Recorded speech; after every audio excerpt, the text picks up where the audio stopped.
दोस्तों बॉलीवुड एक्ट्रेस हेमा मालिनी 76 साल की हो गई हैं। 16 अक्टूबर 1948 अवानकोड़ी तमिलनाडु में जन्मी हेमा ने 1980 में बॉलीवुड में ही मैन के नाम से मशहूर धर्मेंद्र से शादी की थी। दोनों को ये शादी धर्म बदलकर करनी पड़ी थी। इसका कारण था धर्मेंद्र का पहले से ही शादीशुदा होना। धर्मेंद्र ने अपनी पहली पत्नी से तलाक लिए बगैर ही हेमा मालिनी से शादी कर ली थी। धर्मेंद्र ने प्रकाश कौर से 1954 में 19 साल की उम्र में अरेंज मैरिज की थी। कपल के 4 बच्चे भी थे। धर्मेंद्र की दूसरी शादी के बाद कई तरह की खबरें मीडिया में आई। यहाँ तक कहा जा रहा था कि सनी देओल ने हेमा मालिनी पर चाकू से हमला कर दिया था। हालांकि जब इसे लेकर प्रकाश कौर से बात की गई तो उन्होंने अपने पति का बचाव किया और कहा कि वो भले ही एक अच्छे पति न हो, लेकिन एक अच्छे पिता जरूर हैं। ये सब प्रकाश कौर ने 1981 में पॉपुलर मैगजीन स्टारडस्ट को दिए एक इंटरव्यू में कहा था। आपको बता दूं कि ये उनकी लाइफ का अब तक का एकमात्र इंटरव्यू है जिसमें उन्होंने धर्मेंद्र और हेमा मालिनी की शादी को लेकर बात की। इंटरव्यू के दौरान प्रकाश ने कहा कि धर्मेंद्र उनकी लाइफ में आने वाले पहले और आखिरी शख्स हैं। उन्होंने कहा कि वो मेरे बच्चों के पिता हैं। मैं उन्हें बहुत प्यार करती हूँ और उनका सम्मान करती हूँ। जो हो रहा है सो हो रहा है। मैं नहीं जानती कि मुझे उन्हें दोषी ठहराना चाहिए या अपनी तकदीर को।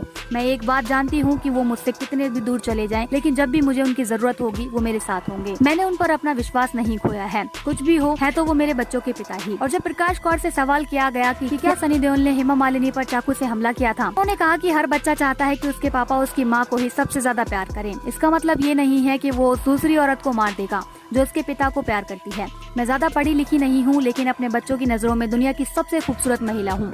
मैंने अपने बच्चों को अच्छे संस्कार दिए हैं और मैं दावे के साथ कह सकती हूँ कि वो कभी किसी को नुकसान नहीं पहुँचा सकते। उन्होंने इंटरव्यू के दौरान कहा कि मैं जानती हूँ कि वो सभी का बहुत ख्याल रखते हैं। रोज शाम को वो घर आते हैं और बच्चों के साथ वक्त बिताते हैं। इस दौरान प्रकाश कौर के दिल में हेमा मालिनी के प्रति सहानुभूति और शिकायत दोनों नजर आई। उन्होंने कहा कि मैं जानती हूँ कि हेमा को भी दुनिया भर का सामना करना पड़ रहा होगा, दोस्तों का, रिश्तेदारों का। एक औरत होने के नाते मैं उनकी फीलिंग समझ सकती हूँ, लेकिन यदि मैं हेमा की जगह होती तो ये कभी नहीं करती जो उन्होंने किया है। एक माँ और एक पत्नी के तौर पर मैं उन्हें कभी अप्रूव नहीं कर सकती। धर्मेंद्र पर हो रही बयानबाजी पर प्रकाश कौर झल्ला उठी। उन्होंने कहा, क्यों मेरे पति को लेकर ही बयानबाजी हो रही है? ज्यादातर हीरोज के अफेयर हो रहे हैं और दूसरी बार शादी कर रहे हैं। आप सभी उनसे सवाल जवाब क्यों नहीं करते हैं? मेरा इंटरव्यू लेने क्यों आए हैं?